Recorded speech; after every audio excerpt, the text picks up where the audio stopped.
지금 이 시간에는 말씀 함께 보시고 그리고 성가대의 찬양이 있겠습니다.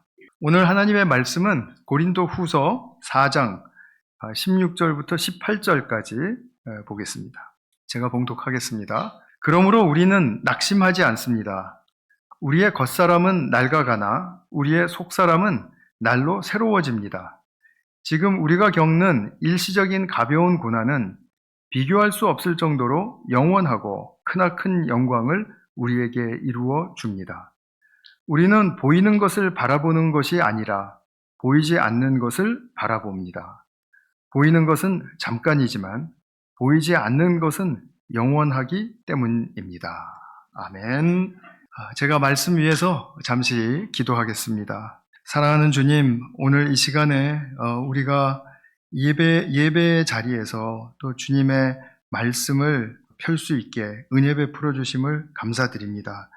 이 말씀 속에 정말 담겨져 있는 많은 귀한 복음의 뜻을 저희들이 잘 새길 수 있는 그런 축복의 시간이 될 수 있도록 주님의 성령께서 도와주시옵소서.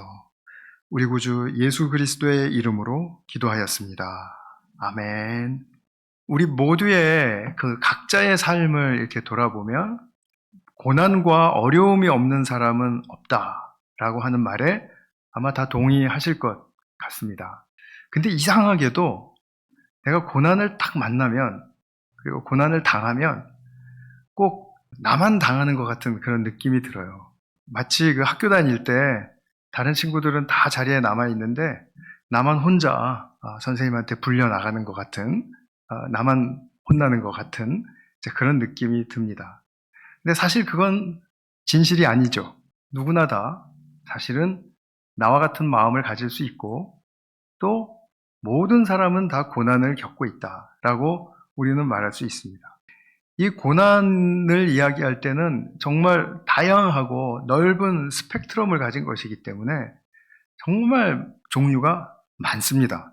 크게 세상적인 차원에서는 요즘 우리가 일어나고 있는 전쟁이라든지 재난이라든지 얼마나 많습니까? 그런 것들 다 고난이죠. 그리고 사회적인 측면에서는 일부 사람들이나 또는 어떠한 시스템의 어떤 잘못이나 그런 걸로 말미암아 부정이 일어나고 또 착취가 일어나고 억압이 일어나고 하는 그런 사회적인 차원에서의 고난도 있고요. 그 다음에 또 개인적으로 또 공동체적으로 가난이라든지 질병이라든지 또 실패라든지 이런 것들 우리 다 경험하죠.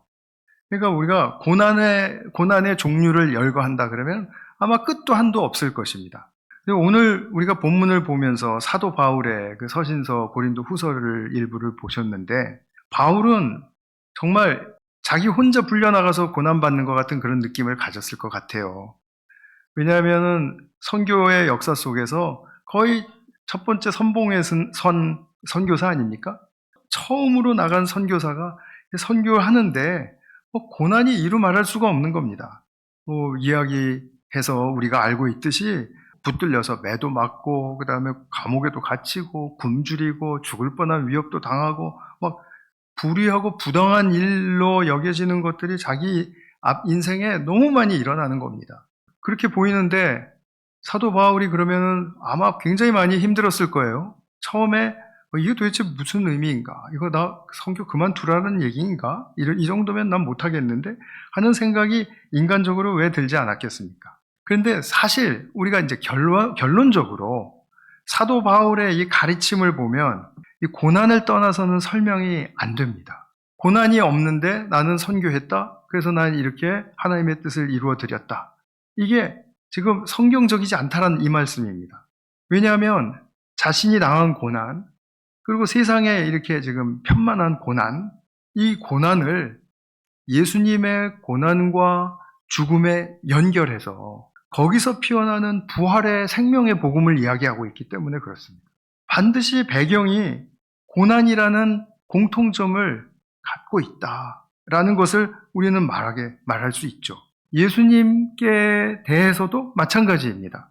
예수님의 구주되심을 십자가의 고난과 죽으심에 대한 사건이나 그것에 대한 설명 없이 말할 수 있습니까?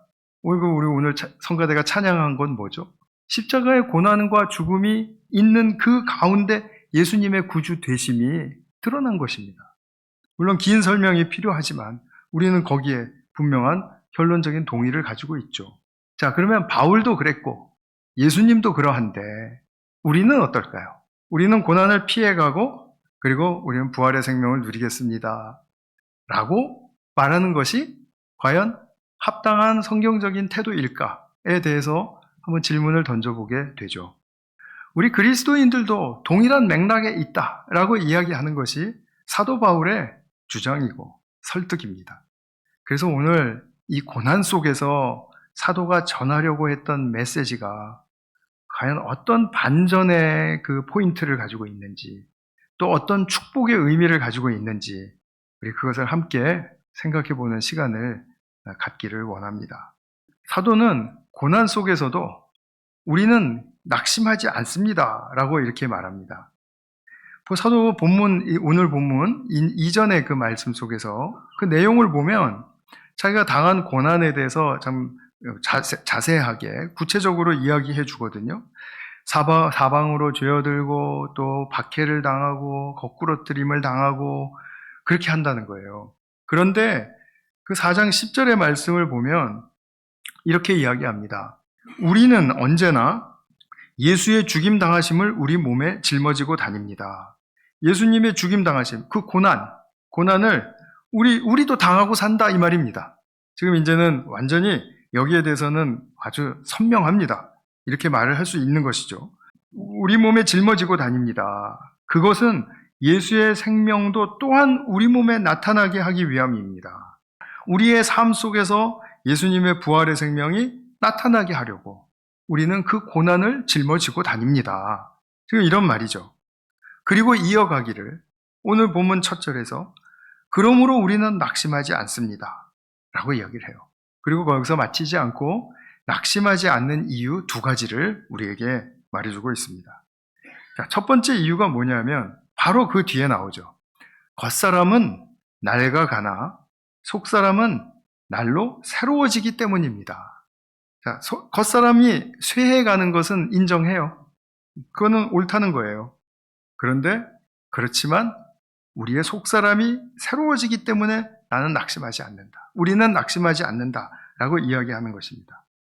지금 우리가 이 구절을 볼 때 겉사람이 낡아진다, 쇠한다라는 그런 말을 맞아. 우리의 인생은 그래 남자는 20대 초반부터 이제 내리막길이라지 이러면서 그때부터 이제 좀 배도 나오기 시작하고 이제 30살 넘으면은 20대랑 좀 다른 느낌이 들고 그다음에 이제 또 40, 50대면 뭐 말로 다 할 수가 없죠. 근데 이제 그렇게 늙어가는 건 맞아. 인간은 누구나 다 그걸 피해가지 못해. 이런 차원에서 지금 겉사람은 낡아간다 이런 말씀을 한 게 아니고 물론 그것도 포함이 돼요. 포함이 되는데 좀 더 제가 쉽게 말씀을 드리면 고난받고 고생하면 겉사람의 소모는 더욱 큰 법이다. 자기 자신을 생각한 겁니다. 자기 자신도 30대 초반부터 선교사역 시작해서 지금 뭐 아주 날아다닐 때였을 거예요. 고린도전서 쓸 때, 고린도후서 썼을 때쯤에는 아주 막 경륜도 어느 정도 찾고 힘도 남아있고 한 그런 상황 속에서 그런데 겉사람을 보니까 이거 만만치 않다. 고난당하고 사니까 정말 주름도 더 많이 생기고 흰머리도 더 많이 생기고 피부도 까칠해지고 피로도도 높아지고 기력도 없고 자, 우리가 병을 한참 동안 앓은 사람들 보고 나서 야, 얼굴 좋아졌네 그런 사람이 있습니까? 없죠. 야, 참 얼굴 상했다. 좀 많이 고생했겠다. 이게 육신이 쇠하는 거죠. 고난을 겪을수록 육신이 상하는 것은 너무나 자연스러운 것입니다. 그러니까 노화는 좀 일부분을 이야기하는 거고 여기서 이제 고난으로 말미암아 육체의 큰 이제 소모와 손실이 일어난 이제 그런 것을 의미하는 거죠. 누구에게나 일어나는 일입니다. 그런데 사도는 이렇게 겉사람은 쇠하지만 속사람은 날로 새로워진다라는 거예요. 그래서 가만히 이 문장을 묵상해 보면 지금 바울은 육체가 쇠퇴하는 것을 비관적으로 보지 않는구나. 인정은 하지만 비관적으로 보지는 않는구나. 오히려 속사람이 새로워지는 어떤 통로로 보는구나 라는 것을 우리는 알게 돼요. 이 속사람에 대해서 제가 좀 설명을 드려야 되는데요. 왜냐하면 우리가 교회 밖에서도 속사람이라는 말을 쓸 수가 있습니다.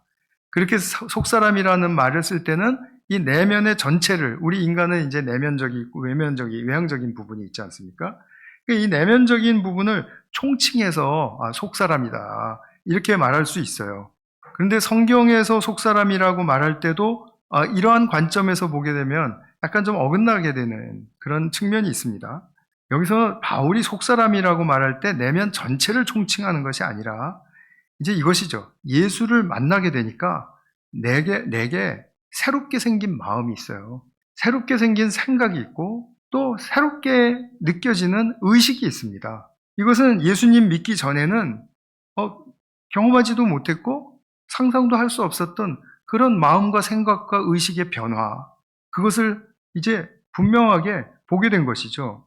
그럼 도대체 이 생각과 마음과 의식을 변화하는 그 내면의 중심은 무엇인가?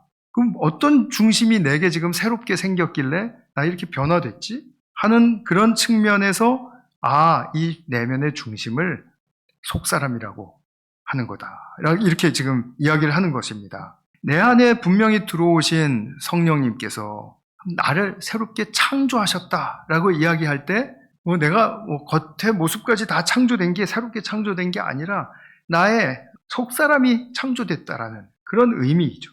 그렇기 때문에 이 속사람은 정말 중요해요. 내가 앞으로 이제 살아가면서 예수님을 닮기를 원합니다. 예수님을 따르겠습니다. 내 주님을 향한 나의 삶을 결단코 놓지 않겠습니다. 라고 고백하고 그런 삶을 살기를 소망할 때 이 속사람은 바로 그 역할을 최전선에서 최중앙에서 잘 감당해주는 그런 역할을 한다. 이런 말씀입니다. 그래서 바울이 자신의 고난을 경험하면서도 이제 겉사람이 쇠하는 것, 정말 얼마나 힘들었겠습니까? 정말 많이 쇠하는 거죠. 그런 가운데서 속사람을 새롭게 하는 통로이다 라고 제가 이제 2번 강조해 드렸습니다. 그렇게 통찰을 가지게 되는데 자기가 처음에 고난을 당하고 힘들 때마다 기도 많이 했겠죠. 사도 바울이 정말 내가 왜 뭐 잘못하고 있는 것입니까? 아니면 주님 잘못 불러주신 것입니까? 아니면 뭡니까 이게 도대체 저는 의미를 잘 모르겠습니다 하고 자신을 의탁하고 또 때로는 푸념도 하고 또 때로는 긍휼도 구하면서 불쌍히 여겨달라고 그렇게 주님 앞에 나아갈 때 그 기도가 거기에서 끝나는 것이 아니고 어느 순간에 빛과 같은 주님의 임재가 내 앞에 선명하게 드러나더라는 거죠. 그래서 주님을 딱 만나고 나니까 주님을 만난 것에서 그치는 것이 아니라 내면에 자기의 힘이 생기더라는 겁니다. 새 힘이 생기더라는 겁니다. 이거는 어떻게 다른 말로 표현을 할 수가 없습니다. 주님을 만났습니다. 주님을 만났으면 만났지 왜 새 힘이 납니까? 그건 저도 설명할 길이 없습니다. 그냥 주님을 만나니까 너무 좋았다? 감격스럽다? 이런 걸로 표현할 수 있을까요? 그리고 나를 찾아오신 주님 감사하다? 이런 말씀 드릴 수 있겠죠? 그러나 훨씬 그 이상으로 내 내면의 존재에 완전히 새 힘을 갈아엎는 것 같은 그런 새로운 힘이 느껴지는 거죠. 그 새 힘이 그냥 생긴 것뿐만이 아니라 주님을 더 쫓아가고 싶은 마음을 갖게 하고 주님을 더 신뢰하게 만들어주고 그리고 정말 이게 생명이구나 하는 그 생명의 환희를 외치게 하는 자기의 속사람을 본 거예요. 이 속사람으로 인해서 나는 낙심하지 않습니다. 빌립보서에서는 이 속사람으로 인해서 기뻐합니다. 나는 기뻐하고 또 기뻐합니다. 여러분들도 기뻐하고 또 기뻐하십시오. 감옥에서 고난을 당하면서 사도 바울이 외친 말입니다. 저는 사도 바울이 주님을 만난 이 경험, 이 속에서 받은 새 힘과 그리고 더욱더 큰 신뢰와 그리고 생명의 환희의 외침, 이 부분이 저는 하이라이트라고 생각합니다. 우리 성도의 삶을 살아가면서 다 중요한 신앙의 여정을 거치는 과정이지만 이 하이라이트가 되는 이 주님을 만나는 이 사건이 없으면 그러면 우리는 뭐 잘못된다라는 뜻은 아닙니다. 그러면 우리가 새 힘이 뭔지, 생명의 환희가 뭔지, 야, 내가 이렇게 주님 따라가는 것이 정말 옳은 삶이로구나. 이건 진짜 삶이로구나. 하는 것을 고백하기가 조금 좀 약해질 수 있다라고 말씀드리고 싶어요. 그래서 사도는 지금 이 속사람이 엄청난 그 경험을 하면서 자기에게 자기의 삶을 이끌어주고 있는 이 힘이 되고 있다는 사실에 대해서 너무 기뻤고, 그리고 나는 이 속사람의 날로 새로워지는 이 과정으로 말미암아 낙심하지 않습니다 라고 말한 이유가 된 것입니다.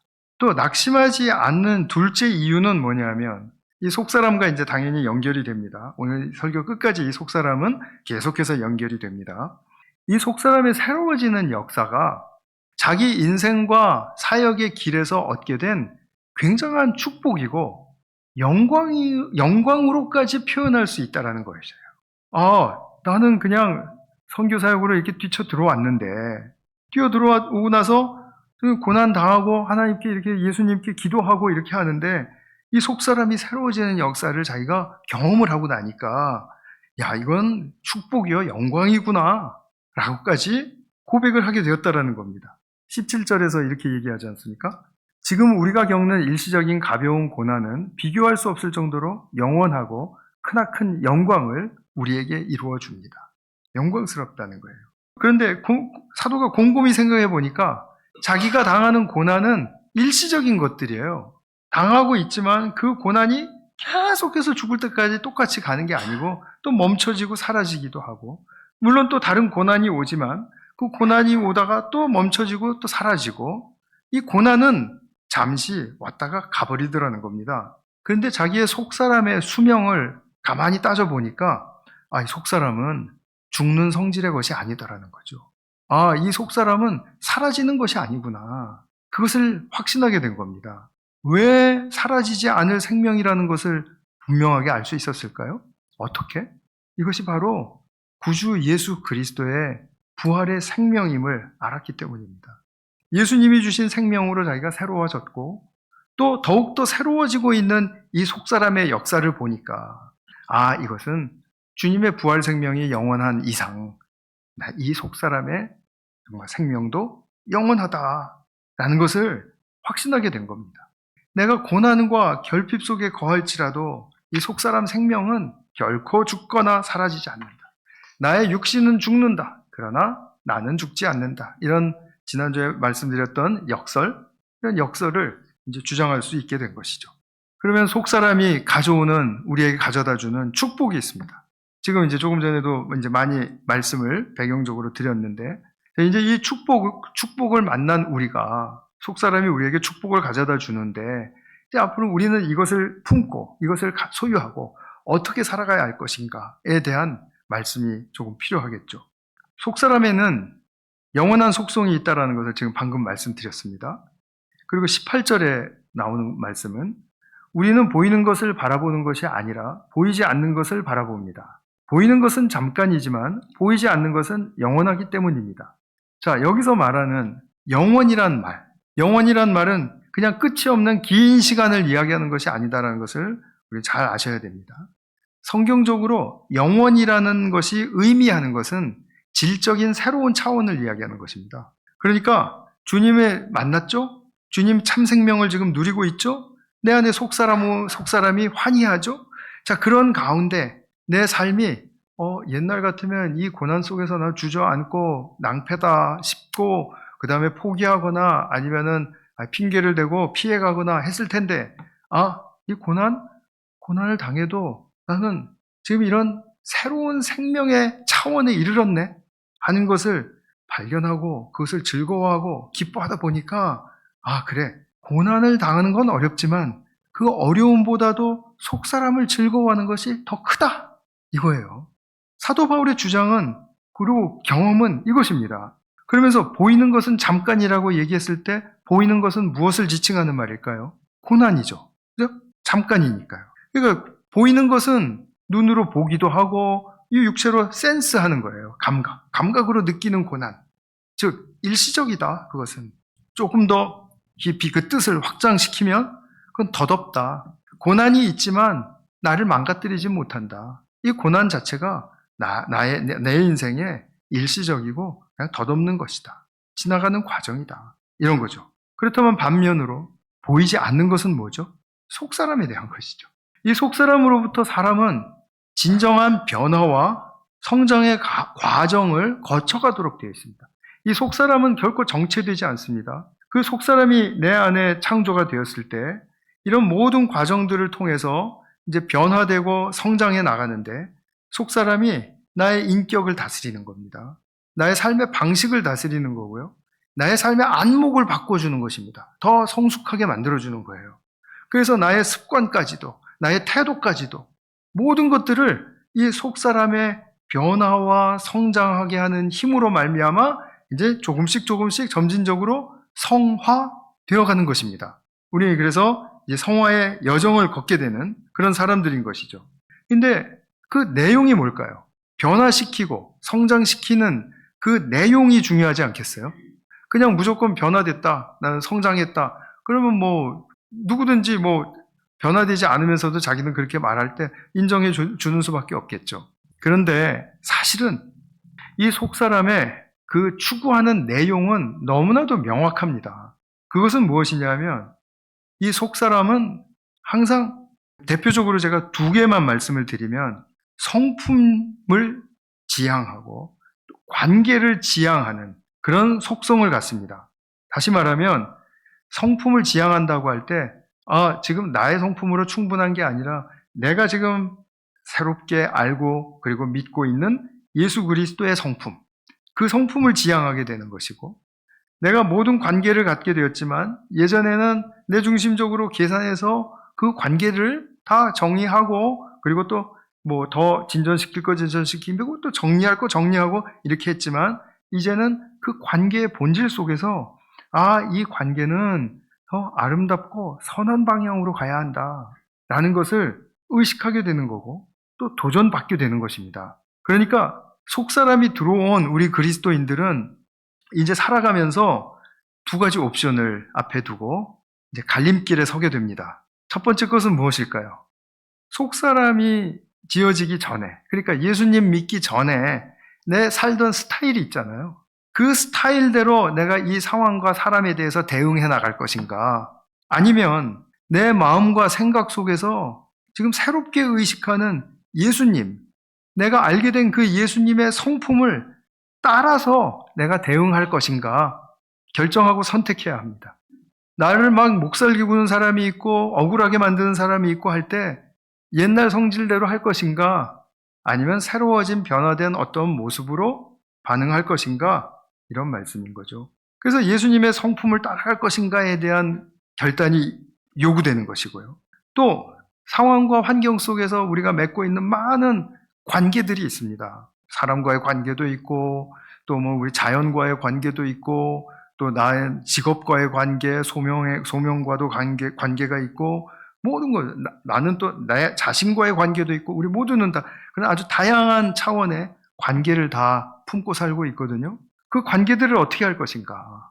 그냥 급한 대로 치울 거 치우고 신경 쓸 거 다 2차적인 것은 다 미뤄두고 그냥 내가 지금 당장에 필요한 것, 뭐 먹고 살기에 필요한 것이라든지 그거 중요해요. 그러나 그거 한두 가지에만 올인해가지고 난 이것만 지금 잘하면 된다라는 그런 생각을 가지고 있는 좁아진 시야에서 이제는 그리스도가 보여주시는 아름답고 선한 관계의 차원에 이르기까지 넓게 보고 또 그 모든 관계들을 내가 소중하게 여기는 자세가 우리에게 요구된다라는 것입니다.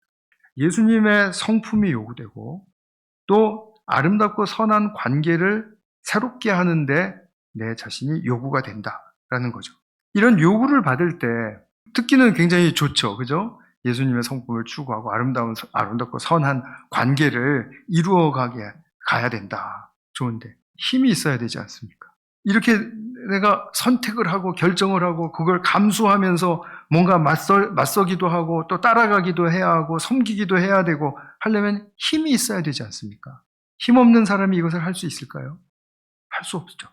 그래서 주님의 성품을 따라가고 온전한 관계를 이루어가게 만드는데 우리에겐 그 동력이 필요하다. 힘이 필요하다라는 거죠. 그 힘이 뭘까요?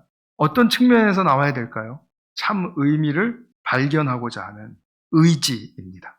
여기서 나의 의지가 굉장히 중요한 역할을 합니다.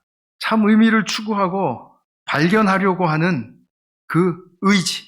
나의 상황이 어떠하든지 간에 좋든지 나쁘든지 뭐 가볍든지 무겁든지 어떠하든지 간에 이 상황 속에서 내게 주시는 의미가 뭘까? 저는 그걸 찾고 싶습니다 하고 하는 의지적인 결단이 필요하다. 이것입니다. 제가 종종 소개해드리는 빅터 프랭클은 이렇게 이야기했습니다. 이 사람은 크리스찬입니다. 인간은 무엇보다도 삶의 의미를 발견하고자 하는 의지가 삶을 살아가게 하는 가장 깊은 동력이 된다라고 이야기를 했습니다. 한번 잘 의미를 새겨보시기 바랍니다. 자, 그러면 우리에게는 지성도 있고 감성도 있고 다 있는데, 그런데 우리에게 특별히 요구되는 것은 의지이다. 내 지성의 수준이 어떻든지 감성의 어떤 그 상태가 어떻든지 그거는 2차적. 지금 내가 이 상황 속에서 어떤 의미를 찾을 것인가 하는 그 의지적인 측면이 굉장히 중요한 그런 동력으로 드러나게 된다라는 거죠. 사람에게는 이 프랭클이 강조한 의지가 성경적으로도 인간에게 주신 굉장히 중요한 선물이라는 사실을 우리는 말씀 통해서 볼 수가 있습니다. 이 의지는 어떤 열악한 상황 속에서도 내 삶이 헛되거나 아니면 내 삶은 불가능한다라거나 비관한다 그런 것을 의미하지 않아요. 내 삶이 헛되지 않다는 것을 깨닫고 다시 살아가려고 하는 그런 마음입니다. 다시 살아가야 된다라는 말이 함의하는 것은 내 삶이 다소 주저앉은 상황들이 있었다. 바닥에 떨어진 상태가 있었다라는 것을 의미해요. 자, 그런 상황 속에서 내가 다시 일어나겠다라고 하는 의지는 이것은 우리의 제가 종종 강조드리는 회복력, resilience, 회복력과 굉장히 가까운 것이죠. 이 회복력은 정말 우리를 다시 살게 하는 힘입니다. 자, 100번을 성공을 하면 뭐합니까? 그 다음에 한 번 실패했을 때 내 인생은 끝이구나 하고 포기해버린다면 그러면 그 사람 인생은 결국 무엇으로 끝나는 겁니까? 100번 성공해서도 실패로 끝나는 거죠. 제가 좀 과장해서 예시를 들었지만 사실은 우리는 거기서 늘 항상 다시 일어나야 되겠다라는 그런 의지가 우리를 살게 한다라는 그런 말씀이죠. 바울의 관점도 그러하고 프랭클의 관점도 그러하고 저는 굉장히 이 두 사람의 관점이 가깝다고 봅니다. 우리에겐 영원이라는 축복이 주어졌는데 새로운 질적인 차원이 주어졌는데 자동으로 누리게 되는 것은 아니다. 왜냐하면 이 순간에 우리는 의지적인 결정이 필요하기 때문에 그래서 고난 속에서 어떻게 반응하고 어떻게 살아가느냐 의지의 결정이 중요한 요소로 드러난다라는 겁니다. 정말 그래서 내 삶 속에서 어떤 가치가 있는지 나는 어떠한 의미가 있는 삶을 살아야 되는 것인지 이 부분을 찾고 구하고 하는 것이 너무 중요해요. 그래서 예수님도 찾으라, 구하라, 두드리라 이런 말씀하셨잖아요. 이것은 바로 의미를 찾고 싶어하는 인간의 그 속성을 아주 잘 드러내 주신 말씀이라고 생각합니다. 이 의지의 결정, 이것은 빅터 프랭클이 그 죽음의 수용소에서라는 그 유명한 책을 썼지 않았습니까? 근데 여기에 보면은 이런 예들을 이제 여러 개를 이야기해줘요. 기회가 되시면 죽음의 수용소에서 꼭 읽어보시기 바랍니다. 그 여러 예들을 소개해 주는데 제가 이제 생각나는 한 예를 나누어 드리면 자, 수용소가 이 정말 나치 수용소라는 데가 이게 보통 비참한 곳이 아니지 않았습니까? 먹을 것도 부족하고 그리고 굉장히 열악하고 근데 이 수용소 생활 안에서 자기 친구 옆에 있는 한 친구가 이제 질병에 걸렸다라는 겁니다. 몸이 많이 쇠약해졌기 때문에 그랬겠죠. 근데 이 친구가 병든 친구를 보면서 자기가 다 먹어도 부족한 하루치 그 빵 한 개의 식량을 반을 나누어서 자, 회복하라고 그 친구를 위해서 주더라는 거예요. 하루 이틀이 아니라 매일 그러더라는 거예요. 그러면 자기는 다 먹어도 배가 고픈데 더 굶주려야 되지 않습니까? 그런데 그 빵을 주는 친구에게서 정말 새로운 생명의 힘을 보았다라는 거죠. 저 사람이 지금 이 상황 속에서, 이 작은 사건 속에서 빵을 하나 나누어 주는 것에 대한 의미를 찾고 그것을 누릴 때 저 사람에게는 진짜 생명의 힘이 작동하는구나. 그리고 이 사람이 이제 수용소에서 생존해서 이제 나와서 생존해서 이제 결국은 또 자유인으로서도 오래 살았는데, 이 자유인으로서 살아가면서도 이 사람은 자기의 삶 속에서 어떤 작은 것에서도 의미를 찾는 것을 포기하지 않더라는 거죠. 그러니까 이 사람이 얼마나 건강하게 살았는가, 얼마나 활력 있게 살았는가를 말해준다라고 빅터 프랭클이 그렇게 우리에게 이야기해 주었습니다. 우리가 의미를 찾으면 정말 삶을 살아낼 힘을 얻습니다. 우리 그런 거 많이 있지 않습니까? 똑같은 일을 뭐 5년, 10년, 20년 이렇게 하다 보면 야, 이력이 난다 뭐 이렇게 얘기하면서, 또 우리 아까 일부 예배 때 박사과정 하는 우리 좀 자매도 있고 해서 제가 이런 말 했어요. 박사과정 들어가가지고 한 3년, 4년 이렇게 하다 보면 야, 내가 이걸 지금 왜 하고 있지? 나 이거 지금 그만둬도 전혀 후회하지 않을 것 같아. 막 이런 생각이 불쑥 들어오고, 그 다음에 야, 때려치자. 뭐 내 인생에 이게 다야? 예수님도 아시잖아. 이거 다가 아니라는 걸. 뭐 이러면서 그런 PhD 블루즈의 시기를 거치게 된다. 근데 다시 한번 생각해 보라는 주님의 사인인 것을 우리가 알아야 된다. 왜 주저앉고자 하는가? 왜 포기하고자 하는가? 그 의미가 없어요. 그런데 내가 여기서 내가 이 일을 왜 하고 있지? 주님 주신 이 소명의 일을 내가 왜 지금 이렇게 진력이 나고 힘들어하고 포기해야 된다고 생각하고 있지? 하고 생각하다 보면 도대체 이 의미가 뭐야? 도대체 여기에 숨겨진 가치는 뭐야? 내가 속된 말로 오기가 나서라도 내가 그걸 한번 찾고야 말겠다. 이런 마음이 들어오면 새로운 마음으로 도전할 수 있지 않습니까? 제가 게인스빌에 22년 있었는데요. 제가 이 강단에 매주 서지 않습니까? 뭐 부목사 때는 매주 서지는 못했지만 2010년도부터는 매주 섰습니다. 그러니까 지금 16년째 매주 서고 있는데요. 매주 설 때마다 제가 똑같은 마음으로 서는 건 아닙니다. 내가 이걸 왜 하고 있지? 제 얘기입니다. 그런데 이내의 의미를 찾게 돼요. 찾는 자에게 주시는 거죠. 두드리는 자에게 열어주셔요. 그래서 오히려 내가 왜 하고 있지? 하는 그 질문과 회의가 나를 더 새롭게 하더라는 거죠. 그 전보다 더 새롭게 하더라는 거죠. 물론 성도님들은 제가 더 새로운 모습으로 매주 서고 있는지 뭐 인정하지 않으실 수도 있겠습니다만, 저는 이제 그것과 씨름이 상당히 있습니다. 아마 누구든지 자기가 하는 일 속에서, 또 자기가 맺고 있는 관계 속에서, 또 만나는 사람 속에서 그런 것들을 경험하시리라고 생각이 듭니다. 그렇죠? 빅터 프랭클이 이렇게 말했습니다. 고난 자체가 의미를 주는 것은 아니다. 그러니까 고난을 찬양할 필요는 없다. 이 말이죠. 그런데 고난에 대한 우리의 태도가 의미를 만든다. 아주 명쾌한 말이라고 생각했어요. 그리스도 안에서 우리가 새 사람이 되어서 속사람을 얻었습니다. 속사람이 새롭게 창조되었습니다. 이거를 주님의 새 창조라고 말을 합니다. 자, 이 새 창조의 특징은 뭐냐면 우리 안에 속사람을 두셔서 마음과 생각과 의식 속에서 늘 주님과 연결되는 그런 속사람의 속성을 드러내기를 원하신다라는 겁니다. 그래서 우리가 어떤 삶을 살아가든지 간에 고난과 삶의 의미를 발견하고 깨달으며 주님 주시는 새로운 힘을 가지고 정말 이 속사람의 축복을 누리면서 살아가는 삶이 우리에게 주어진 길이다. 이것이 이 길이 열려 있다라는 것을 우리는 분명하게 알고 그 열려진 길을 우리가 들어갈 수 있고 걸어갈 수 있도록 우리가 애써야 될 것이라고 믿습니다. 우리 시선이 보이는 현실과 고난에 머물지 않고 그리스도 안에서 이루시는 이 생명의 영원한 의미를, 축복을 누리시기를 주님의 이름으로 축원합니다. 기도하겠습니다.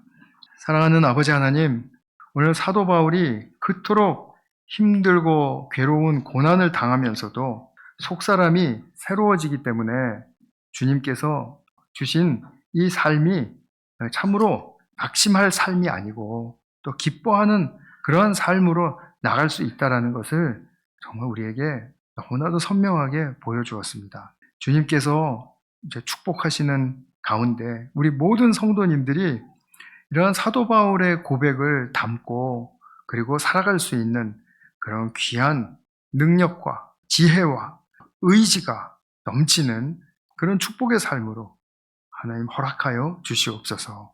오늘 이 시간에도 함께하여 주신 은혜를 감사드리며 우리 구주 예수 그리스도의 이름으로 기도하였습니다. 아멘.